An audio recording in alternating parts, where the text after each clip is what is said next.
5 राज्यों के विधानसभा के चुनावों के नतीजों ने साफ कर दिया है कि 2024 की जंग कितनी रोमांचक होने वाली है। एक और जहां राजस्थान, मध्य प्रदेश और छत्तीसगढ़ में बम्पर जीत के बाद बीजेपी 2024 में भी भारी जीत की आशंका जता रही है और पीएम मोदी का ये बयान भी इसी दावे को दर्शाता रहा है। जब भारत आगे बढ़ता है तो राज्य आगे बढ़ता है, हर परिवार का जीवन बेहतर होता है। इसलिए वो बीजेपी को चुन रहा है, लगातार चुन रहा है। और कुछ लोग तो कह रहे हैं कि आज की इस हैट्रिक ने 24 की हैट्रिक की गारंटी दे दी है। तो वहीं दूसरी ओर कांग्रेस राजस्थान और छत्तीसगढ़ गंवाकर सिर्फ 3 राज्यों तक सीमित होकर रह गई है। तेलंगाना की जीत कांग्रेस के लिए सिर्फ सांत्वना जैसी रही है। 5 राज्यों के नतीजे बताते हैं कि उत्तर भारत में कांग्रेस बेदम होती जा रही है। हालांकि दक्षिण में कांग्रेस अपने कदम मजबूत करते नजर आ रही है। कर्नाटक के बाद तेलंगाना में जीत तो कम से कम यही संदेश दे रहा है। यानी यूं कहें कि दक्षिण में हाथ मजबूत होता नजर आ रहा है और उत्तर में कमल की कमल खिलते जा रहे हैं, जो 2024 की जंग के लिए काफी अहम होने वाला है। अब जरा आंकड़ों पर नजर डालते हैं कि उत्तर दक्षिण की राजनीति से कांग्रेस और बीजेपी की स्थिति 2024 में कितनी मजबूत रहने वाली है। सबसे पहले बात बीजेपी की।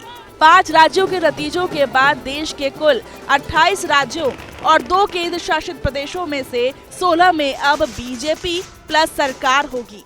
12 राज्यों में अकेले अपने दम पर बीजेपी की सरकार है, जिसमें उत्तराखंड, हरियाणा, उत्तर प्रदेश, गुजरात, गोवा, असम, त्रिपुरा, मणिपुर, अरुणाचल प्रदेश, मध्य प्रदेश, राजस्थान और छत्तीसगढ़ शामिल हैं। जबकि गठबंधन वाले 4 राज्यों में महाराष्ट्र, मेघालय, नागालैंड और सिक्किम हैं।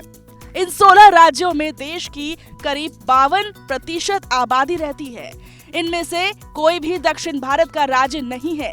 अब बात करते हैं कांग्रेस की, जो फिलहाल 3 राज्यों तक सिमट कर रह गई है। कर्नाटक, तेलंगाना और हिमाचल प्रदेश में कांग्रेस अपने दम पर सत्ता में है।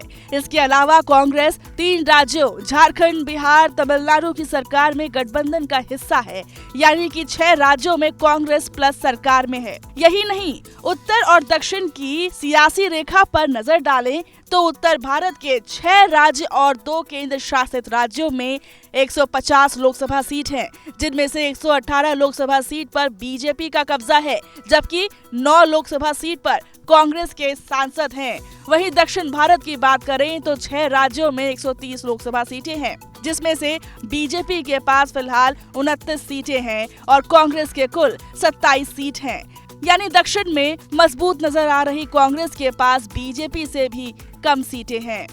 ऐसे में तेलंगाना में जीत के साथ दक्षिण में मजबूत हो रही कांग्रेस के दावों को ये आंकड़े चुनौती देते नजर आ रहे हैं और राजस्थान और छत्तीसगढ़ गंवाने के बाद तो अब सहयोगी दल भी 2024 की जंग में कांग्रेस के लिए नई चुनौती खड़ी करने वाले हैं।